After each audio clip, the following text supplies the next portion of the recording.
একাদশ শ্রেণীর একটি অধ্যায় রেডক্স শুরু করছি। রেডক্স রিঅ্যাকশন, জারণ বিজারণ বিক্রিয়া। আমরা ছোট ক্লাসে জারণ বিজারণ বিক্রিয়া কিছু স্টাডি করেছি এবং ধারণা রয়েছে। সেই জারণ বিজারণ বিক্রিয়ার ইলেকট্রনীয় মতবাদ আমরা ক্লাস 11 জন্য আমরা শুরু করছি। তো জারণ বিজারণ বিক্রিয়ার ইলেকট্রনীয় মতবাদ কি? দেখো, যেসব রাসায়নিক বিক্রিয়ায় ইলেকট্রন বর্জিত হয় তাদের জারণ বিক্রিয়া বলা হয়, আর যেসব রাসায়নিক বিক্রিয়ায় ইলেকট্রন গৃহীত হয় তাদের বিজারণ বিক্রিয়া বলা হয়। তাহলে খুব সংক্ষেপে দাঁড়ালে বিষয়টা দাঁড়ায়, ইলেকট্রন বর্জন ক্রিয়া হলো জারণ ক্রিয়া এবং ইলেকট্রন গ্রহণ ক্রিয়া হলো বিজারণ বিক্রিয়া। দেখো, একটা উদাহরণ এখানে আমরা দেখাচ্ছি যে কপার সালফেটের জলীয় দ্রবণে জিঙ্ক চূর্ণ যোগ করলে আমার কপার অধক্ষিপ্ত হয়, লালচে বাদামি বর্ণের কপার অধক্ষিপ্ত হয়, আর সেই সঙ্গে জিঙ্ক সালফেট দ্রবণ তৈরি হয়। এই যে বিক্রিয়াটি, এই বিক্রিয়ার মধ্যে একটা জিনিস লক্ষ্য করবে, এখানে কি ঘটনা হচ্ছে ইলেকট্রনীয় মতবাদে আমরা দেখছি যে এখানে জিঙ্ক পরমাণু এই রাসায়নিক বিক্রিয়ায়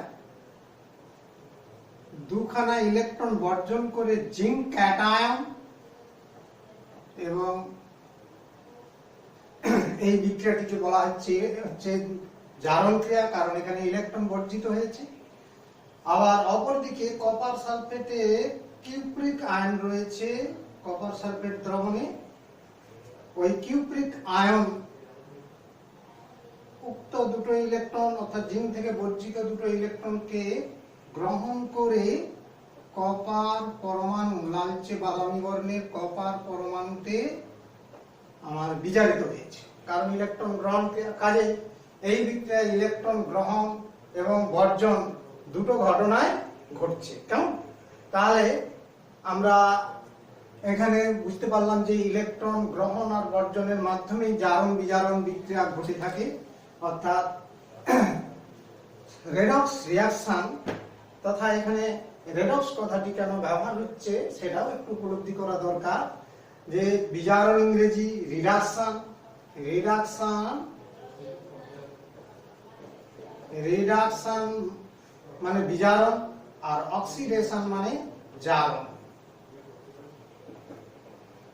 আর আমরা জানি যে রিডাকশন এবং অক্সিডেশন এই দুটো যুগপৎ ভাবে ঘটে থাকে, অর্থাৎ একটা রাসায়নিক বিক্রিয়ায় যেখানে রিডাকশন এবং অক্সিডেশন দুটোই ঘটে থাকে। এই জন্য এই বিক্রিয়াটিকে একসঙ্গে সংক্ষেপে বলা হয় রেডক্স রিঅ্যাকশন, অর্থাৎ জারণ বিজারণ বিক্রিয়া।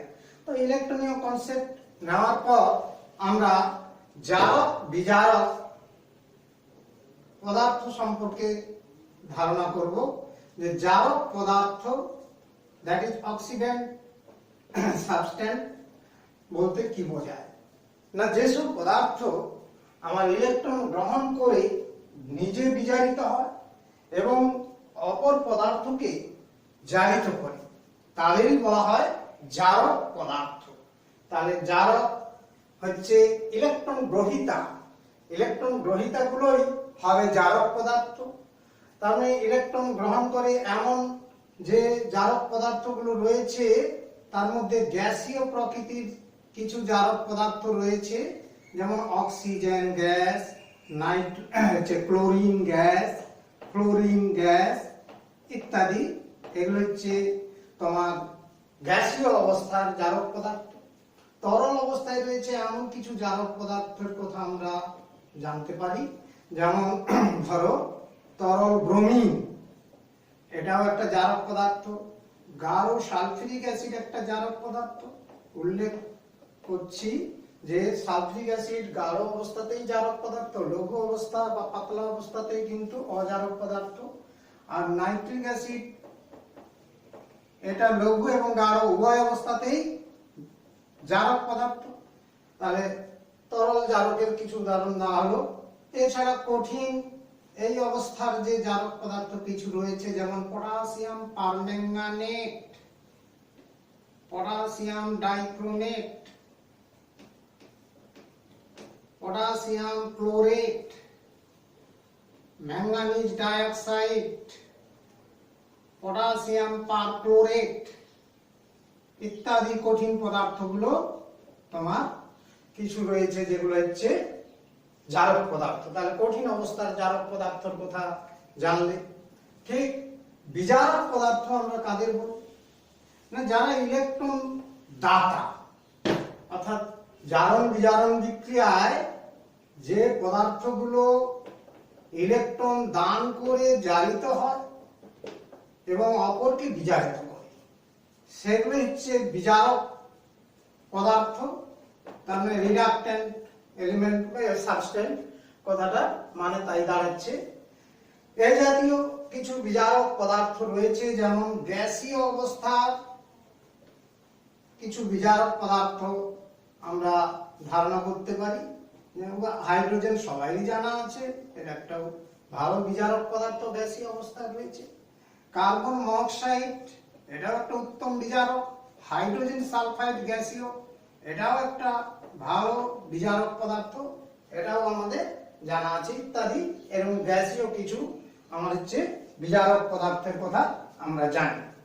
আচ্ছা, তরল বিজারক পদার্থ কিছু রয়েছে।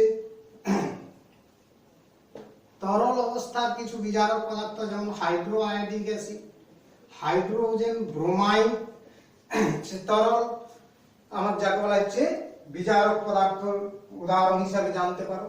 এছাড়াও রয়েছে সালফিউরাস অ্যাসিড, এটাও একটা বিজারক পদার্থ। নাইট্রাস অ্যাসিড, এটাও একটা বিজারক পদার্থ। তার মানে তরল জাতীয় বিজারক পদার্থ রয়েছে। কঠিন অবস্থার কিছু বিজারক পদার্থ রয়েছে, যেমন কোক চূর্ণ বা কার্বন চূর্ণ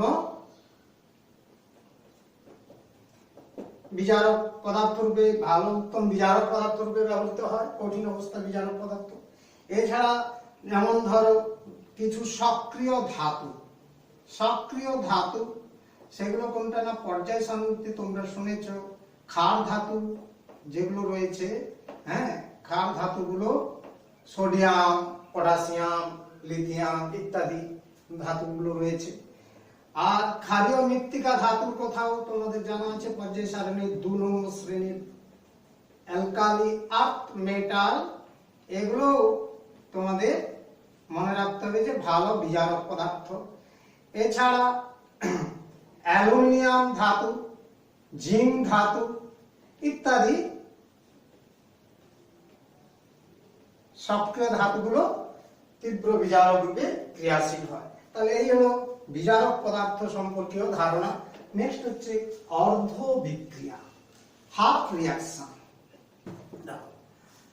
অর্ধ বিক্রিয়া বা হাফ রিঅ্যাকশন বলতে আমরা কি বোঝাবো না, প্র্যাকটিক্যালি আমরা জারণ বিজারণ বিক্রিয়া হচ্ছে দুটো বিক্রিয়া নিয়ে গঠিত হয়, দুটো বিক্রিয়ার সমষ্টি। একটি হলো জারণ বিক্রিয়া, আরেকটি হচ্ছে বিজারণ বিক্রিয়া। এই দুটি বিক্রিয়া সমষ্টি হচ্ছে জারণ বিক্রিয়া। তো সাধারণভাবে এখানে যে জারণ বিক্রিয়াটা একটা অর্ধেকটা বিক্রিয়া, বিজারণ বিক্রিয়া বাকি অর্ধেকটা বিক্রিয়া। তার মানে যে জারণ বিজারণ রাসায়নিক বিক্রিয়ার যে অংশে জারণ ক্রিয়া ঘটে তাকে জারণ অর্ধ বিক্রিয়া বলা হয়, আর যে অংশে জারণ বিজারণ বিক্রিয়ার যে অংশে বিজারণ ক্রিয়া ঘটে তাকে বিজারণ অর্ধ বিক্রিয়া আমরা বলে থাকি।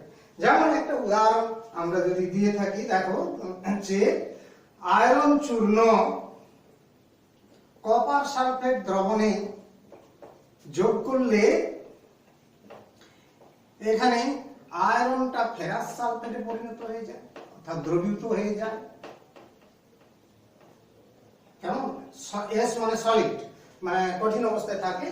লোহা চূর্ণ যখন হচ্ছে কপার সালফেট দ্রবণে দিয়ে দিবে, আয়রন সালফেট ফেরাস সালফেট উৎপন্ন হয়, আর অপরদিকে কপার ধাতু অধক্ষিপ্ত হয়। এখানেও দেখো অর্ধেকটা বিক্রিয়া যেখানে আয়রন পরমাণু দুটো ইলেকট্রন বর্জন করে জারিত হয়েছে, এটা অর্ধ জারণ বিক্রিয়া, এটা অর্ধ জারণ বিক্রিয়া।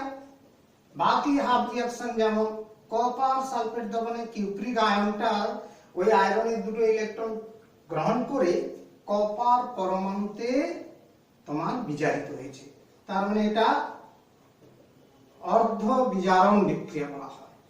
অর্থাৎ এটা অর্ধ বিক্রিয়া, বিজারণ অর্ধ বিক্রিয়া বলতেও পারো, অর্ধটা পরে বললেই শুনতে ভালো লাগবে, বিজারণ অর্ধ বিক্রিয়া বা অর্ধ বিজারণ বিক্রিয়া বলা যায়। কেমন, ঠিক আছে? তাহলে এই হলো অর্ধ বিক্রিয়া সম্পর্কীয় আমাদের এখানে ধারণা হচ্ছে। কেমন? এরপরে জারণ অবস্থা বা অক্সিডেশন স্টেট বা জারণ স্তর। জারণ অবস্থা বা জারণ স্তর, যাকে আমরা বলি অক্সিডেশন স্টেট। অক্সিডেশন স্টেট, তো অক্সিডেশন স্টেট বা জারণ অবস্থা কাকে বলে না, কোন যৌগের মধ্যে একটি পরমাণু জারণ বা বিজারণের যে অবস্থায় থাকে তাকে ওই যৌগের মধ্যে মৌলটির জারণ অবস্থা বলা হয়। তাহলে আমরা কি বললাম, কোন যৌগের মধ্যে একটা পরমাণু জারণ বা বিজারণের যে অবস্থায় থাকবে সেই অবস্থাটিকেই বলা হচ্ছে মৌলটির জারণ অবস্থা।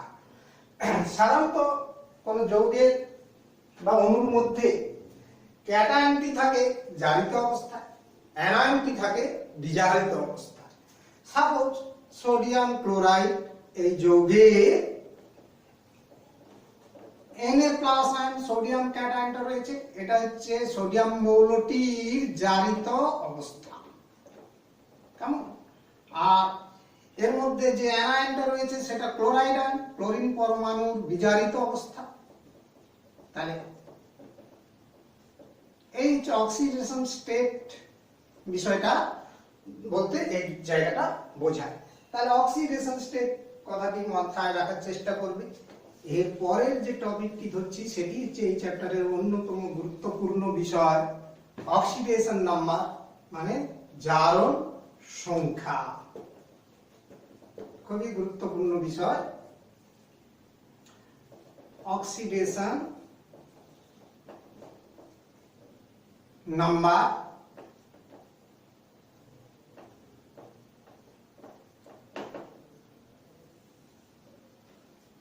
শোনার চেষ্টা করো। যে নির্দিষ্ট সংখ্যা দ্বারা কোন যৌগের মধ্যে মৌলের জারণ অবস্থা প্রকাশ করা হয়, জারণ স্তরটাকে প্রকাশ করা হয় যে নির্দিষ্ট সংখ্যা দ্বারা, সেটাকেই বলা হচ্ছে মৌলটির জারণ সংখ্যা।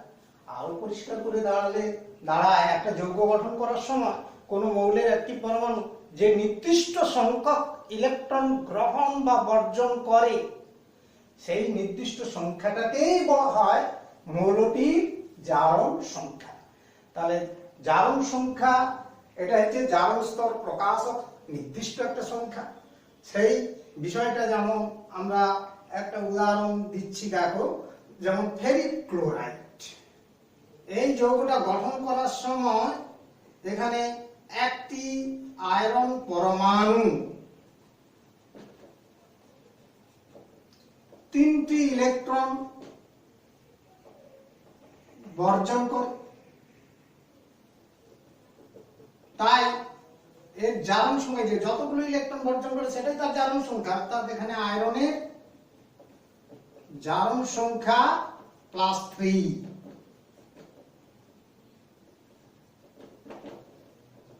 জারণ সংখ্যা সমান +3। আর এখানে ক্লোরিন পরমাণু 3টে রয়েছে, ওই 3টা ইলেকট্রন গ্রহণ করার জন্য 3টা ক্লোরিন পরমাণু, তার মানে একটি ক্লোরিন পরমাণু একটা করে ইলেকট্রন গ্রহণ করেছে। অর্থাৎ এখানে ক্লোরিনের প্রতিটি পরমাণু একটি ক্লোরিন পরমাণু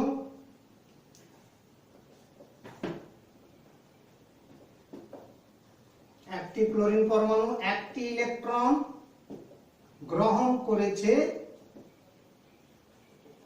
তাই Cl এর জারণ সংখ্যা হবে -1। ক্লোরিনের জারণ সংখ্যা সমান -1। এই হলো বিষয়টি। তাহলে দেখো জারণ সংখ্যার বিষয়ে বলতে গেলে এটা আরো অনেক ডিটেইলস এর মধ্যে আলোচনা করতে হবে। একটা কথা মাথায় রাখতে হবে, এখানে প্লাস চিহ্ন আর মাইনাস চিহ্নটা ব্যবহার হচ্ছে, তার মানে জারণ সংখ্যা দুই রকমের হতে পারে। একটি হচ্ছে ধনাত্মক জারণ সংখ্যা আর একটি হচ্ছে ঋণাত্মক জারণ সংখ্যা। যখন পরমাণু ইলেকট্রন বর্জন করবে তখন সেই সংখ্যাটাকে পজিটিভ চিহ্ন দিয়ে প্রকাশ করতে হবে, ধনাত্মক চিহ্ন, তার মানে ওই সংখ্যাটা হবে ধনাত্মক জারণ সংখ্যা। ওই জারণ সংখ্যাটা ধনাত্মক জারণ সংখ্যা। যখন ইলেকট্রন গ্রহণ করবে অপর পরমাণু তখন তার জারণ সংখ্যাটা হবে ঋণাত্মক জারণ সংখ্যা। দ্যাট ইজ, এই জন্য এখানে একটা ইলেকট্রন গ্রহণ করেছে বলে ক্লোরিনের জারণ সংখ্যাটা নেগেটিভ চিহ্ন দিয়ে প্রকাশ করা হচ্ছে, অর্থাৎ -1।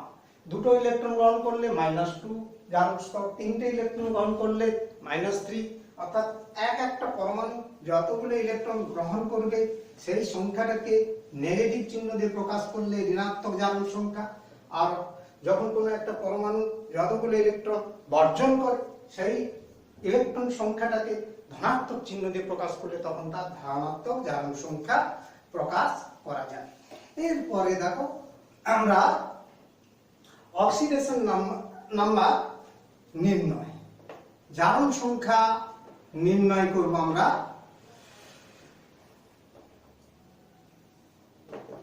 এই জারণ সংখ্যা নির্ণয় করতে গেলে কিছু নিয়ম তোমাদের জানতে হবে, কতগুলো নিয়ম সম্পর্কীয় ধারণা করতে হবে। খুব ইম্পর্টেন্স গুরুত্ব দেবে এটাকে, হ্যাঁ ইম্পর্টেন্স দেবে।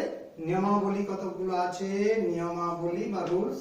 নাম্বার 1, প্রথম নিয়মটি যেটা আমরা বলছি, শোনো, মুক্ত অবস্থায় সমস্ত মৌলের জারণ সংখ্যা 0। যখন মুক্ত অবস্থায় থাকবে ফ্রি স্টেটে সমস্ত মৌলের জারণ সংখ্যা 0 ধরা হয়। আমরা কিছুক্ষণ আগে যে রাসায়নিক বিক্রিয়া, যেমন কপার জিঙ্ক সালফেটের সঙ্গে কপার সালফেট এবং জিঙ্কের বিক্রিয়া করেছিলাম, সেখানে জিঙ্কটা মুক্ত অবস্থায় ছিল, সেই জন্য মাথায় জারণ সংখ্যাটা আমরা 0 লিখেছিলাম। ঠিক কপারের ক্ষেত্রেও জারণ সংখ্যাটা 0 হবে। কেমন, এই ধরনের ধারণার মধ্যে তোমাদের রাখতে হবে।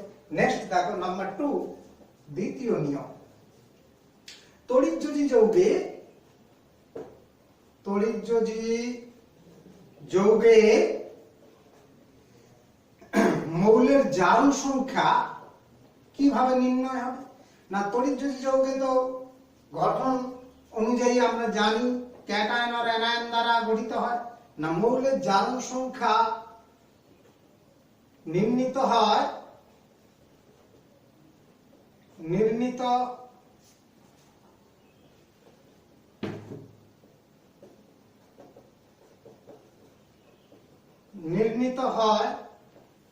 ক্যাটায়নের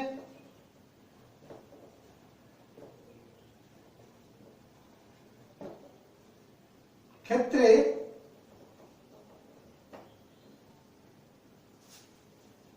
চার্জের মান, ক্যাটায়নের ক্ষেত্রে চার্জের মান দ্বারা, আর অ্যানায়নের ক্ষেত্রে অ্যানায়নের চার্জের মান দ্বারা। অর্থাৎ অ্যানায়নের ক্ষেত্রে ওর চার্জের আধানের মান দ্বারা নির্ণীত হবে। কেমন, তাহলে তড়িৎযোজী যৌগের ক্যাটায়নের চার্জই হলো তার জারণ সংখ্যা, আর অ্যানায়নের চার্জই হবে তার জারণ সংখ্যা। তাহলে একটা উদাহরণ দিলে পরিষ্কার হয়ে যাবে। যেমন ধরো ম্যাগনেসিয়াম ক্লোরাইড, এই একটা তড়িৎযোজী যৌগ, এখানে ক্যাটায়নের চার্জ রয়েছে +2 ম্যাগনেসিয়াম, এখানে ক্লোরাইড আয়নের চার্জ রয়েছে -1। তার মানে এই যৌগে ক্যাটায়নের চার্জ +2, মানে এর জারণ সংখ্যা হবে, ম্যাগনেসিয়াম ক্যাটায়নের জারণ সংখ্যা হবে +2, আর ক্লোরাইড আয়নের জারণ সংখ্যা হবে -1। এইভাবে তড়িৎযোজী যৌগের ক্ষেত্রে মৌলের জারণ সংখ্যা নির্ণীত হয়। নাম্বার 3, 3 নম্বরের ক্ষেত্রে আসছি সমযোজী যৌগের ক্ষেত্রে। সমযোজী যৌগের ক্ষেত্রে কেমন ঘটনা ঘটবে না, দু ধরনের ঘটনা ঘটবে। দেখো ফার্স্ট আইটেমটা বলছি যে ভিন্ন তড়িৎ ঋণাত্মক ধর্মী, অর্থাৎ যাদের ইলেকট্রোনেগেটিভিটি আলাদা, পৃথক, তড়িৎ ঋণাত্মকতার পার্থক্য রয়েছে, এই জন্য ভিন্ন তড়িৎ ঋণাত্মক ধর্মী দুটি পরমাণু মধ্যে যদি এক বন্ধন বা দ্বিবন্ধন বা ত্রিবন্ধন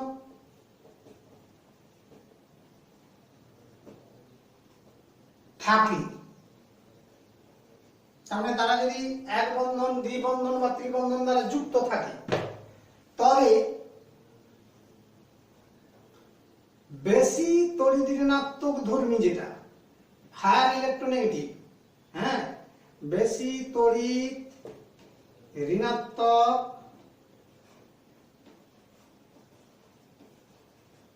ধর্মী পরমাণু জারণ সংখ্যা যথাক্রমে এক বন্ধন থাকলে তোমার হচ্ছে -1, দ্বিবন্ধন থাকলে -2, ত্রিবন্ধন থাকলে -3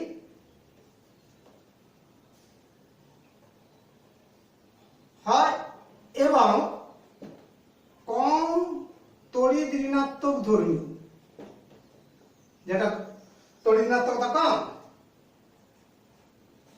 কম তড়িৎ ঋণাত্মক ধর্মী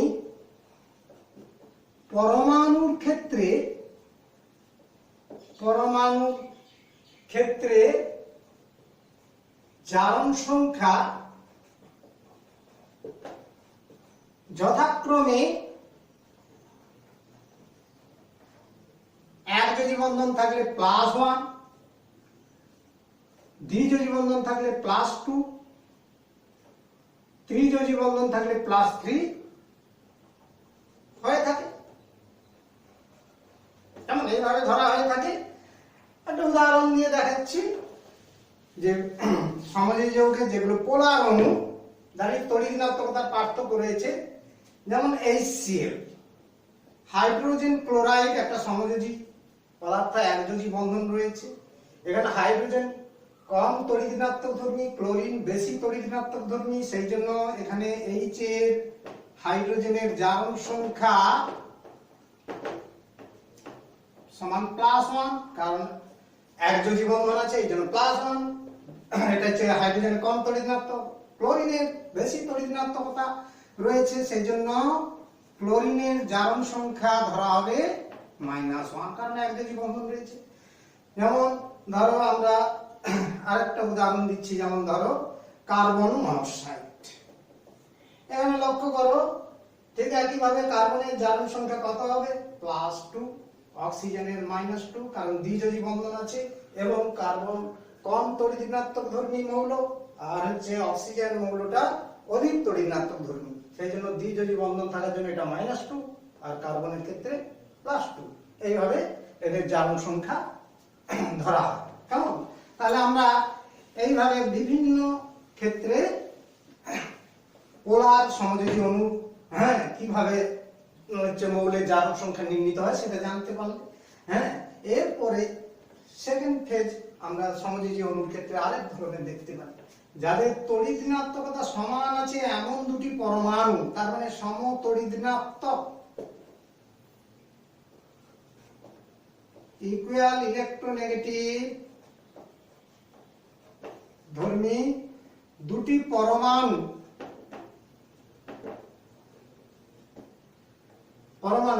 এক বন্ধন বা দ্বিবন্ধন বা ত্রিবন্ধন মানে যুক্ত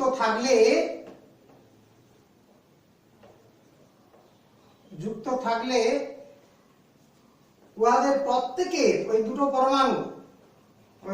পরমাণুর প্রত্যেকের জারণ সংখ্যা 0 ধরা হয়। প্রত্যেকের জারণ সংখ্যা কত ধরা হবে? 0 ধরা হবে। জারণ সংখ্যা 0 ধরা হয়।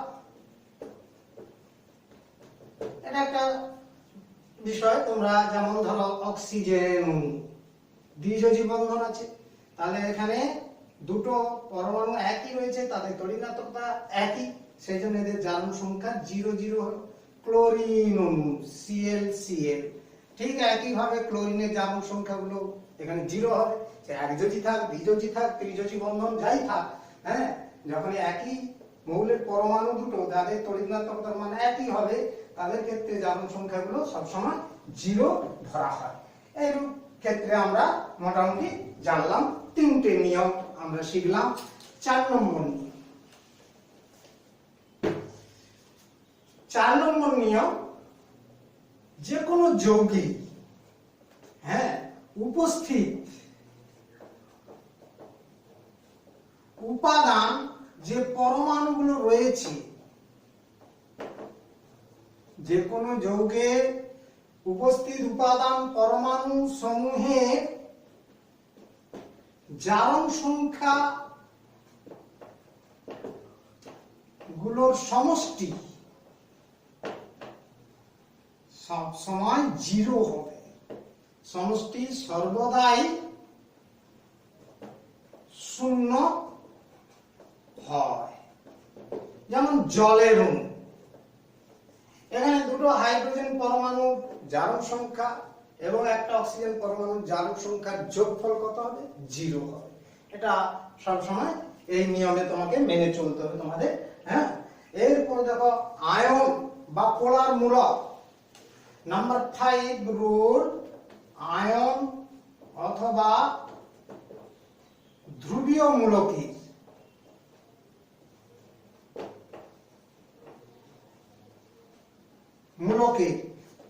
জারণ সংখ্যা কি হবে না, ওর আধানটার সমান হবে। জারণ সংখ্যা সর্বদাই কি ধরা হবে না, ওই মূলকটা যদি অনেকগুলো পরমাণু থাকে তাহলে তাদের প্রত্যেকটা পরমাণু জারণ সংখ্যার যোগফল সবসময় আধানের সমান হবে। যে জারণ সংখ্যা উপাদান পরমাণুগুলির জারণ সংখ্যার সমষ্টি, জারণ সংখ্যা সমষ্টি সমান হয়, যাহা মূলকের আধানের সমান, যাহা মূলকের আধানের সমান হয়। সাপোজ কার্বনেট মূলক, কার্বনেট একটা মূলক যে রয়েছে পোলার মূলক। এটা থেকে লক্ষ্য করলে বুঝতে পারবে একটা কার্বন পরমাণু রয়েছে আর 3টা অক্সিজেন পরমাণু।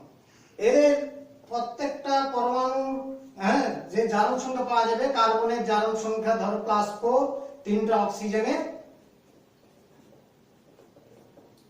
-2 × 3, এই যোগ করলে দেখো যা ফলটা পাওয়া যাবে -2, যেটা ওর চার্জের সমান হচ্ছে, আধানের সমান হচ্ছে। তাহলে এইভাবে আয়ন বা ধ্রুবীয় মূলকের জারণ সংখ্যার মানটা নির্ণয় করতে পারি, আমরা ধরে নিতে পারি। Next number 6। নাম্বার 6, সমস্ত যৌগে হাইড্রোজেন পরমাণু জারণ সংখ্যা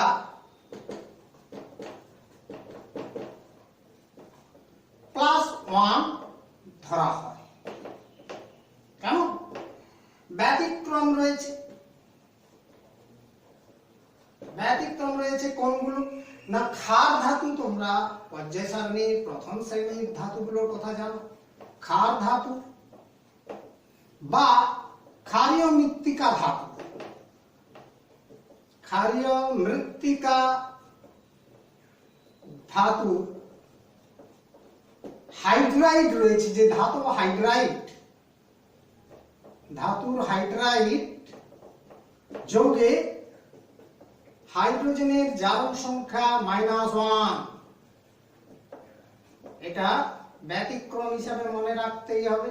তাহলে সমস্ত ক্ষার ধাতু বা ক্ষারীয় মৃত্তিকা ধাতু হাইড্রাইডে আমার হচ্ছে হাইড্রোজেন পরমাণুর জারণ সংখ্যা কত হবে? -1। নাম্বার 7, সমস্ত যৌগে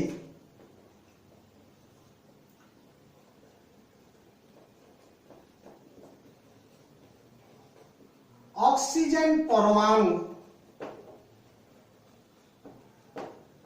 জারণ সংখ্যা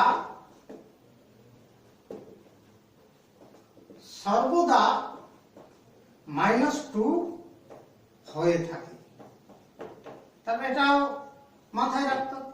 কিন্তু এর ব্যতিক্রম রয়েছে, এই ব্যতিক্রমী উদাহরণগুলোর কথা মাথায় রাখতে হবে।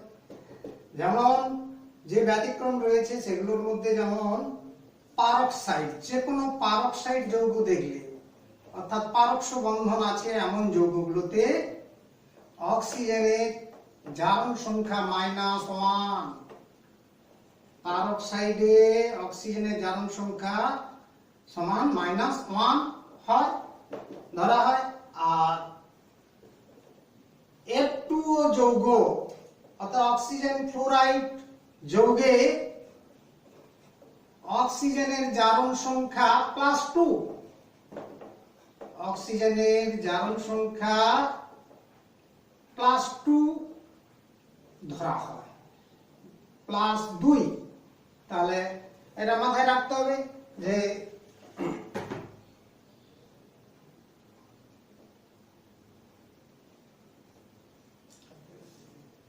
সিতে 3 নম্বর যে কেসটা রয়েছে সুপার অক্সাইড।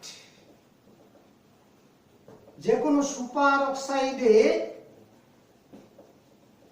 অক্সিজেন পরমাণু জারণ সংখ্যা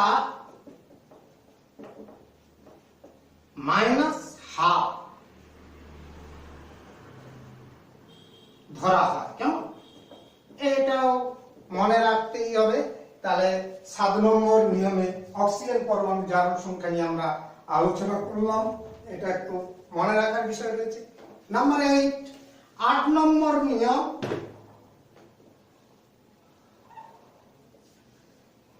সমস্ত যৌগে,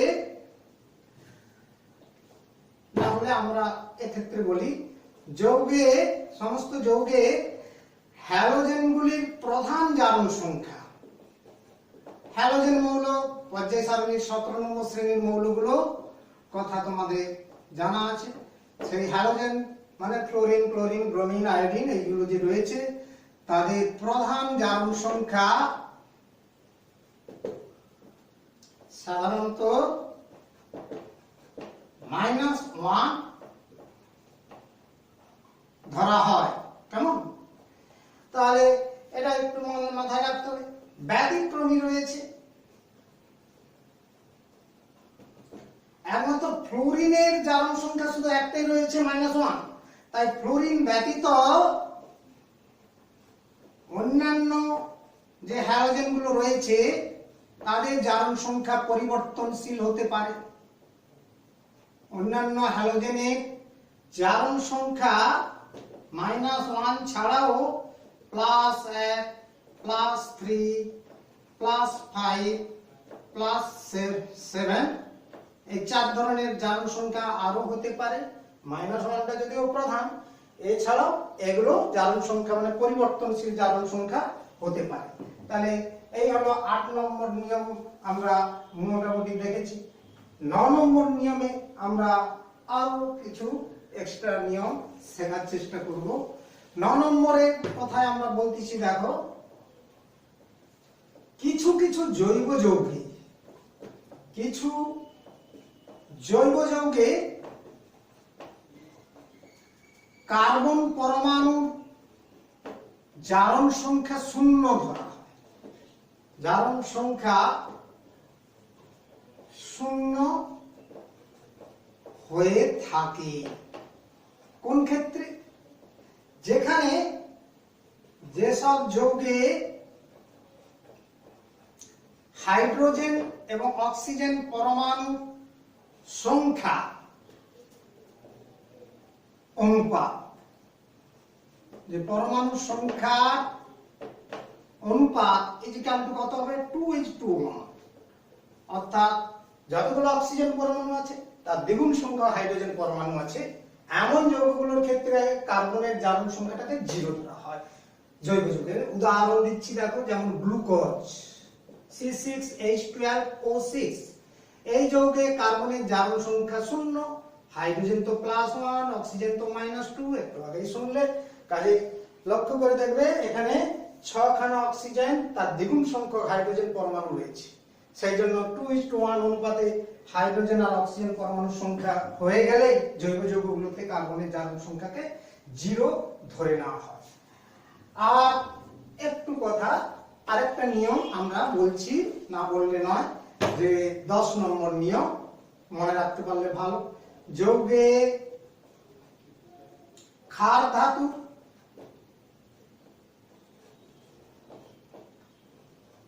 জারণ সংখ্যা সবসময় কত হবে না +1, যে কোনো যৌগে ক্ষার ধাতুর জারণ সংখ্যা +1। যৌগে ক্ষারীয় মৃত্তিকা ধাতু, ক্ষারীয় মৃত্তিকা ধাতুর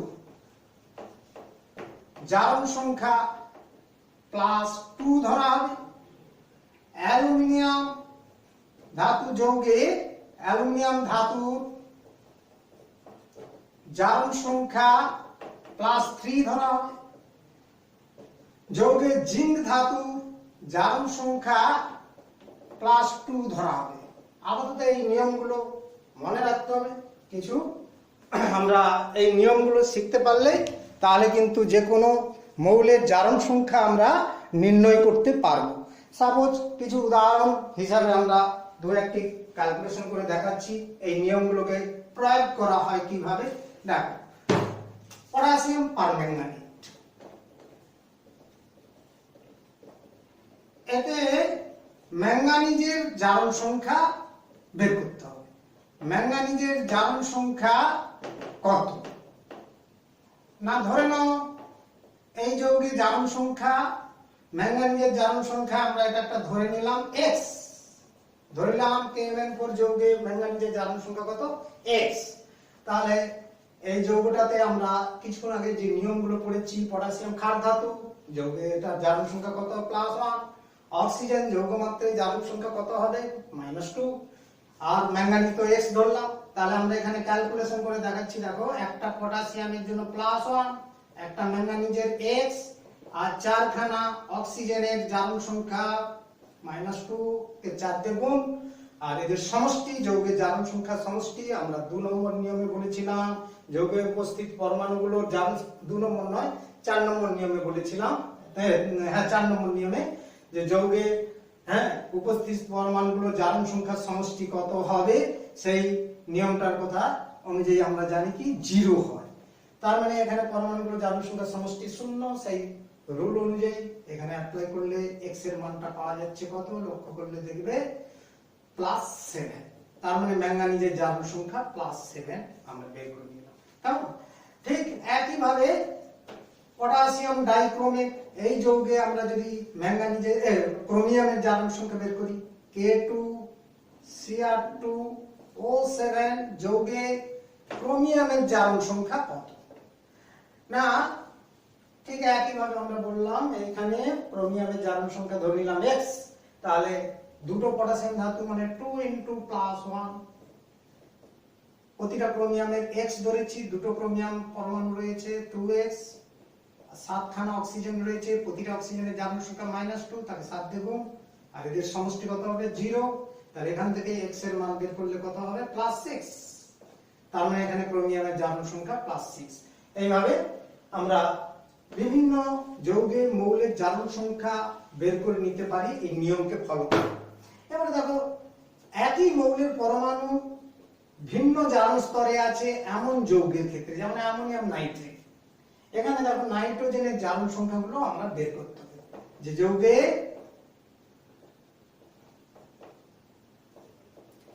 দুটি নাইট্রোজেন পরমাণু জারণ সংখ্যা কত? না ধরে নিচ্ছ যে এটা ধরিলাম অ্যামোনিয়াম নাইট্রেট যৌগের দুটো নাইট্রোজেন পরমাণু জারণ সংখ্যা যথাক্রমে এই নাইট্রোজেনটার x এবং পরের যে নাইট্রোজেনটা NO3 তে রয়েছে সেটা y। এটা আমরা এখানে এইভাবে ধরে নিলাম। এবার দেখো এই অ্যামোনিয়াম নাইট্রেট যৌগে কি কি রয়েছে, না অ্যামোনিয়াম নাইট্রেট যৌগে দুটো আয়ন রয়েছে, কারণ তড়িৎ যৌগে অ্যামোনিয়াম ক্যাটায়ন রয়েছে ও নাইট্রেট অ্যানায়ন রয়েছে। তাহলে এইভাবে সেপারেট করে বের করতে হবে আয়নিক ফর্মে দিয়ে, অর্থাৎ একটা পার্টের জারণ সংখ্যা গড় বের করলে ভুল আসবে, সেই জন্য এখানে কিন্তু পার্টে বের করতে হবে। তার মানে অ্যামোনিয়াম মূলকের ক্ষেত্রে আমরা যদি বের করি, নাইট্রোজেনটা এখানে x ধরে নিচ্ছি আমরা একটু আগে, আর হাইড্রোজেন পরমাণু তো জানো তোমরা, জারণ সংখ্যা কত? +1, 4খানা হাইড্রোজেন রয়েছে, দ্যাট ইজ ইকুয়াল টু কত হবে, না এর আধান কত? +1, কারণ মূলক এখানে ক্যাটায়ন মূলকটা রয়েছে, ক্যাটায়নিক মূলকটা রয়েছে। তো স্বাভাবিকভাবে জারণ সংখ্যা এইভাবে আমরা নিয়মে কিছুক্ষণ আগে নিয়মে শিখিয়েছিলাম। তাহলে এখান থেকে x এর মানটা কত বেরিয়েছে, না 4 ওপাশে গেলে কত হবে? -3। তাহলে একটা নাইট্রোজেনের জারণ সংখ্যা এসে গেল -3। অ্যানাদার নাইট্রোজেনের জারণ সংখ্যা ঠিক একই ভাবে আমরা বের করতে পারি নাইট্রেট মূলকের ক্ষেত্রে। না এই নাইট্রোজেনটা আমরা y ধরে নিয়েছি, কাজে নাইট্রোজেনের y হলে y প্লাস তিনটা অক্সিজেন রয়েছে, 3 × -2 is equal to -1 or y is equal to +5। তাহলে দ্বিতীয় নাইট্রোজেনের জারণ সংখ্যা হলো +5। তার মানে এখানে দুটো নাইট্রোজেন পরমাণু ভিন্ন ভিন্ন জারণ স্তরে রয়েছে, জারণ সংখ্যাগুলো আলাদা অবস্থায় রয়েছে, এইভাবে তাদের ক্ষেত্রে বের করতে হবে। ঠিক একইভাবে অ্যামোনিয়াম নাইট্রাইটের ক্ষেত্রেও দুটো নাইট্রোজেনে তোমরা বের করে নিতে পারবে। আমরা এছাড়াও আরেকটা উদাহরণ দিচ্ছি, গুরুত্বপূর্ণ উদাহরণ, bleaching powder, calcium chloro hypochlorite, এতে দুটো Cl পরমাণু জারণ সংখ্যা কত? না Cl পরমাণু জারণ সংখ্যা কত এই অনুযায়ী জানো। তাহলে এখানে ঠিক আগের মতোই চিন্তা করতে হবে, দুটো ভিন্ন জারণ অবস্থায় রয়েছে ক্লোরিন পরমাণু। তাহলে এই যৌগের মধ্যে একটা জিনিস রয়েছে OCl- মূলকটা রয়েছে, যাকে বলা হয় হাইপোক্লোরাইট মূলক। তাহলে এই মূলকটাতে ধরো ক্লোরিনের জারণ সংখ্যা যদি x হয়, এর জারণ সংখ্যা সমান x হলে হাইপোক্লোরাইট মূলক, তাহলে এই আয়নের জারণ সংখ্যা কত ধরলাম? ক্লোরিনের x। তাহলে বের করতে পারবো অক্সিজেন তো আমরা জানি -2 প্লাস ক্লোরিনের জারণ সংখ্যা x ইজিক্যাল টু এই মূলকটার আধান কত? -1। তাহলে এখান থেকে ক্লোরিনের জারণ সংখ্যা বেরিয়ে গেল +1। তার মানে একটা ক্লোরিনের জারণ সংখ্যা +1 বেরোলো। অ্যানাদার ক্লোরিনের জারণ সংখ্যা যদি y হয়, অর্থাৎ অপর ক্লোরিনটির দ্বিতীয় ক্লোরিন পরমাণু দ্বিতীয় Cl পরমাণু জারণ সংখ্যা y হলে, এবার লক্ষ্য করো ক্যালসিয়াম কত? +2, কারণ ক্ষারীয় মৃত্তিকা ধাতু, অক্সিজেন -2, এই ক্লোরিনের বেরিয়ে গেছে +1, আর এই ক্লোরিনের y। আর যৌগের ক্ষেত্রে সব উপাদান পরমাণুগুলো জারণ সংখ্যা সমষ্টি 0, কাজে এখান থেকে y ইকুয়াল টু দেখো -1 বেরিয়ে এসেছে। কেমন? 2 2 কেটে গেল, y ইকুয়াল টু -1। তার মানে এই ক্লোরিনটা জারণ সংখ্যা হলো -1, আর আগের ক্লোরিনটা যেটা আমরা বের করে রেখেছি +1। তাহলে দুটো ভিন্ন জারণ স্তরে রয়েছে। তাহলে এইভাবে আমরা ক্লোরিন পরমাণু এখানে জারণ সংখ্যা দেখালাম। তার মানে একই মৌলের ভিন্ন ভিন্ন জারণ স্তরে থাকা অবস্থায় তাদের জারণ সংখ্যাগুলো কিভাবে নির্ণয় করা যায় সেটাও জানবে।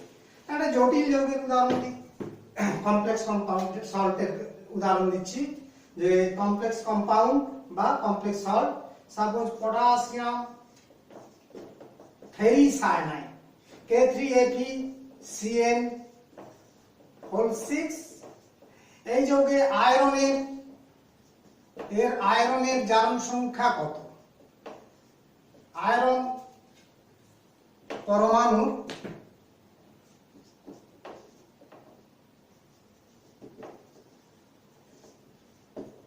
জারণ সংখ্যা কত? না, এর জারণ সংখ্যা ধরে নাও x x হলে, ঠিক পটাশিয়াম ধাতু ক্ষার ধাতু +1, 3 খানা পটাশিয়াম আছে, 3 × +1 যুক্ত আয়রন একটা আছে x, সায়ানাইড মূলক এই হিসাবে ধরে নিবে। এখানে Cn একটা মূলক, যেটা তোমরা জানো Cn- এর আধান কত? -1। 6 খানা সায়ানাইড মূলক রয়েছে, কাজে 6 × -1 টোটালটার যোগফল কত হবে? 0। তাহলে আর x ক্যালকুলেশন করে বের করো +3। তার মানে এখানে লোহার জারণ স্তর কত রয়েছে? জারণ সংখ্যা বা জারণ স্তর +3। তাহলে এইভাবে কমপ্লেক্স কম্পাউন্ডের আমরা জারণ সংখ্যা বের করে নিতে পারি। তাহলে এইভাবে নিয়মগুলোকে প্রয়োগ করে আমরা জারণ সংখ্যা নির্ণয় করার নিয়মগুলো জেনে গেলাম, প্রয়োগ করতেও জেনে গেলাম, সবকিছু শিখে গেলাম। কিন্তু কিছু কিছু এই নিয়ম মেনে চলে না, এমন ক্ষেত্রে ব্যতিক্রমী কিছু উদাহরণ আমরা দেখতে পাই। সেসব ক্ষেত্রে সেখানে আমরা ডাইরেক্ট এই নিয়ম প্রয়োগ করে বের করতে পারি না, এই যে জারণ সংখ্যা বের করতে পারি না।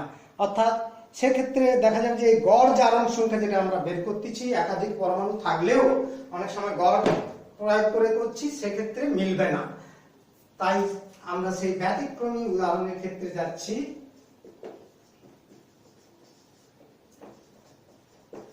উদাহরণ এবং তার সমস্যার সমাধান কিভাবে করা যায় দেখছি।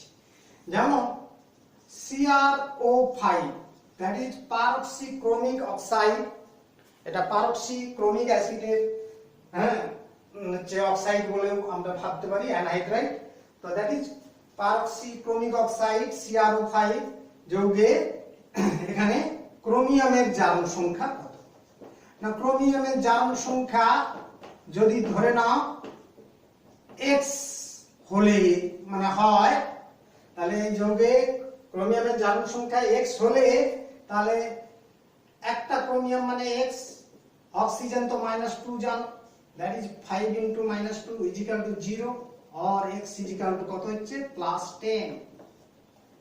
তার মানে ক্রোমিয়ামের এখানে গড় জারণ সংখ্যা যেটা বেরোলো, এটাকে গড় জারণ সংখ্যাও বলা যায়, সেটা হচ্ছে +10। কিন্তু এটা অসম্ভব, কারণ ক্রোমিয়াম পরমাণু যোজ্যতা কক্ষে 4s অরবিটালে একটা ইলেকট্রন এবং 3d অরবিটালে 5টা ইলেকট্রন রয়েছে, অর্থাৎ টোটাল 6টা ইলেকট্রন রয়েছে। 6টা ইলেকট্রনের যোজ্যতা কক্ষে বর্তমান। তাহলে 6 খানা ইলেকট্রন থাকলে সর্বাধিক জারণ স্তরটা হওয়া উচিত +6, সেটা কখনোই +10 হতে পারে না। তাই এটা অবাস্তব বা অসম্ভব। তাহলে বাস্তব জারণ সংখ্যা এর ক্ষেত্রে বের করতে গেলে তাহলে কি করতে হবে? না, যৌগটার গঠন সম্পর্কে ধারণা রাখতে হবে। তাহলে এর গঠন, স্ট্রাকচার আমাদের দেখতে হবে। দেখা যাচ্ছে যে গঠনটা স্টাডি করলে দেখা যাবে 4টা অক্সিজেন পরমাণু পারক্ষ বন্ধন রূপে রয়েছে, আর একটা অক্সিজেন দ্বিবন্ধনে রয়েছে। তা পারক্ষ্যী বন্ধনে থাকলে পারক্সাইডের ক্ষেত্রে -1 জারণ সংখ্যা ধরা হয় অক্সিজেন পরমাণুর ক্ষেত্রে। অক্সিজেন পরমাণুর জারণ সংখ্যা হবে -1। তো স্বাভাবিকভাবে আমরা এখানে যে 5টা অক্সিজেন আগেরটাই ধরেছিলাম, সবগুলোতে -2 জারণ স্তর, কিন্তু এখানে তা নয়। তাহলে এবার দেখো, লক্ষ্য করলে দেখবে ক্রোমিয়ামের জারণ সংখ্যা সেই x ধরে নিয়েছিলাম, x, 4টা অক্সিজেন রয়েছে পারক্ষ বন্ধনে রয়েছে, দ্যাট ইজ -1 × 4, আর একটা অক্সিজেনের জারণ সংখ্যা হবে -2 = 0। তাহলে এখানে x বেরোচ্ছে কত? প্লাস। তার মানে অ্যাকচুয়ালি এখানে ক্রোমিয়ামের প্রকৃত জারণ সংখ্যা, এখানে বাস্তব জারণ সংখ্যা হবে +6।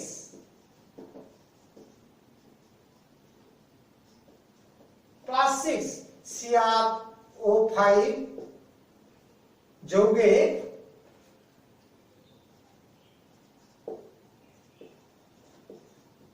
ক্রোমিয়ামের প্রকৃত জারণ সংখ্যা প্লাস 6। এটা একটা উদাহরণ হিসেবে দেখতে পাবো। তেমনি পার ডাই সালফিউরিক অ্যাসিড দ্বিতীয় উদাহরণ একটা দিচ্ছি আমরা, দেখো H2S2O8, এটা হচ্ছে পার ডাই সালফিউরিক অ্যাসিড। তাহলে এখানে সালফারের জারণ সংখ্যা যদি বের করি, সালফারের গড় জারণ সংখ্যা ঠিক বেরিয়ে আসবে। হ্যাঁ, যদি X হয় সালফার পরমাণু, সালফারের জারণ সংখ্যা আমরা যদি X ধরে নিই, হ্যাঁ X হলে তাহলে সালফারের গড় জারণ সংখ্যা বের করতে হবে। কি রকম বের হবে না, দুটো হাইড্রোজেন মানে 2 × +1, দুটো সালফার মানে 2s6 প্লাস 8 × -2 0। দ্যাট ইজ এখান থেকে x বের করে নাও, দেখবে আসবে 16 থেকে 2 বাদ গেলে 14, তার মানে +7। এটাও অসম্ভব, কারণ সালফার পরমাণুর বাইরের কক্ষে 6 খানা ইলেকট্রন রয়েছে। হ্যাঁ, সুতরাং এটাও বাস্তবে সম্ভব নয়, তাই এটাও অসম্ভব। এই জারণ সংখ্যাটিও অসম্ভব সালফারের ক্ষেত্রে। তাহলে প্রকৃত বা বাস্তব জারণ সংখ্যা যদি বের করতে হয় তাহলে সেটা কেমন না, এর গঠন জানতে হবে। গঠন কাঠামো যদি দেখতে যাও, দেখো কিভাবে না, সালফার পরমাণুতে এইভাবে গঠনে দুটো অক্সিজেন পরমাণু পারস্য বন্ধন রূপে রয়েছে। এটা হচ্ছে পার ডাই সালফিউরিক অ্যাসিডের গঠন। লক্ষ্য করলে দেখতে পাচ্ছ দুটো অক্সিজেন পরমাণু পারস্য বন্ধনে যুক্ত রয়েছে। স্বাভাবিকভাবে এখানে প্রকৃতপক্ষে এই দুটো অক্সিজেনের জারণ সংখ্যা হবে -1 আর বাকি অক্সিজেন গুলো -2। তাহলে এবারে কিন্তু গঠন করলে দেখো কি দাঁড়াচ্ছে না, হাইড্রোজেন টোটাল আছে 2 × +1, দুটো সালফার, হ্যাঁ আমরা ধরে নিয়েছিলাম x, তাহলে 2x, তার মধ্যে দুটো অক্সিজেন 2 × -1, আর রয়েছে লক্ষ্য করো 6টা অক্সিজেন রয়েছে 6 × -2 0।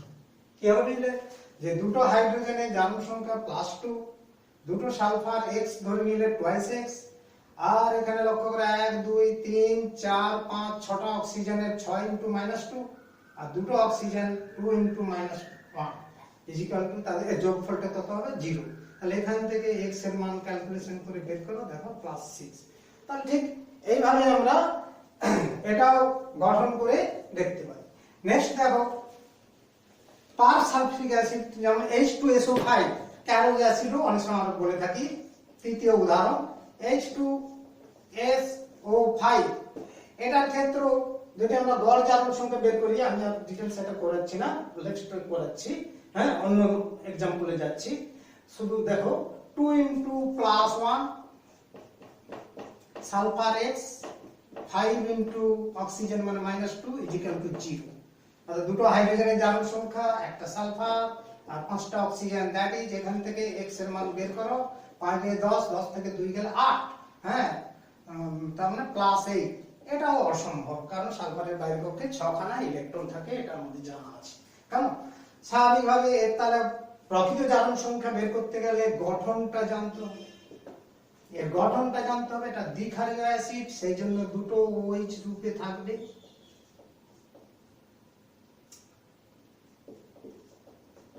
এর গঠনটা লক্ষ্য করলে দেখবে এইটা।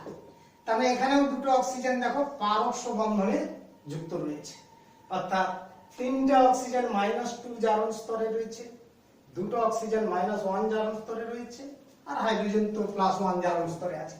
তাহলে এখানে প্রকৃত জারণ সংখ্যা, সালফারের প্রকৃত জারণ সংখ্যা ক্যালকুলেশন করলে কি দাঁড়াবে না, দুটো হাইড্রোজেন 2 × +1, তিনটে অক্সিজেন 3 × -2, সালফার +x আর দুটো অক্সিজেন 2 × -1 0।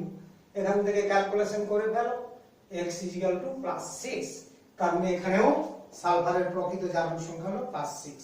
তাহলে এইভাবে আমরা জারণ সংখ্যা, হ্যাঁ, এই ব্যতিক্রমী উদাহরণ 3টা জানলাম। এছাড়াও আমরা অনেক সময় লক্ষ্য করব জারণ সংখ্যা ভগ্নাংশ মান পাওয়া যাচ্ছে। হ্যাঁ, কিছু কিছু মৌলের জারণ সংখ্যা, যৌগের মধ্যে মৌলের জারণ সংখ্যা ভগ্নাংশ হচ্ছে, কিন্তু বাস্তবে জারণ সংখ্যা কখনোই ভগ্নাংশ হতে পারে না, কারণ একটা ইলেকট্রন, হ্যাঁ, ইলেকট্রনগুলো ভগ্নাংশ আকারে গ্রহণ বর্জন হতে পারে না, পূর্ণ সংখ্যায় হতেই হবে। সাপোজ এরকমই যুগ্ম অক্সাইড যৌগগুলোর ক্ষেত্রে আমরা লক্ষ্য করতে পারি, যেমন ধরো ফেরোসো ফেরিক অক্সাইড Fe3O4 যৌগে আয়রনের জারণ সংখ্যা যদি বের করো, আয়রনের গড় জারণ সংখ্যা নিয়ম প্রয়োগ করে যদি বের করো, তাহলে দেখবে 3x, হ্যাঁ, যুক্ত 4 × -2, অর্থাৎ এটা বেরোবে কত না 8/3 প্লাস 8/3, ক্যালকুলেশন করলে দেখবে ভগ্নাংশ মান পাবে। কিন্তু এটাও অসম্ভব, কারণ এই যে বললাম ভগ্নাংশ জারণ সংখ্যা হয় না। তাহলে এখানে বাস্তবে কি হচ্ছে না, Fe3O4 যৌগে একটা জিনিস কি ঘটছে না, এখানে একটা যুগ্ম অক্সাইড ফেরাস অক্সাইড এবং ফেরিক অক্সাইডের মিশ্র, তার মানে এটা একটা মিশ্র অক্সাইড। তাই এই ভগ্নাংশ জারণ সংখ্যা ত্রুটিগত মান এসেছিল। তাহলে নির্ভুল জারণ সংখ্যা হতে গেলে এখানে আয়রনের মধ্যে এক ধরনের আয়রনের জারণ সংখ্যা +2, আর এক ধরনের জারণ সংখ্যা +3। তার মানে এখানে প্রকৃত জারণ সংখ্যা লোহা দু রকমের রয়েছে, একটা হচ্ছে +2 আর একটা হচ্ছে +3। তাহলে এর ক্ষেত্রেও জারণ সংখ্যার এই একটা বিষয় রয়েছে, যেমন ক্যালকুলেশন থেকে। তেমনি লেড টেট্রাঅক্সাইড Pb3O4 অনুরূপে দেখবে, এটাও যদি জারণ সংখ্যা বের করো, লেডের জারণ সংখ্যা দেখবে +8/3, যেটা অসম্ভব। বাস্তব জারণ সংখ্যা এর ক্ষেত্রে আসবে, বাস্তব মানে প্রকৃত জারণ সংখ্যা বের করতে গেলে এটাও একটা মিশ্র অক্সাইড।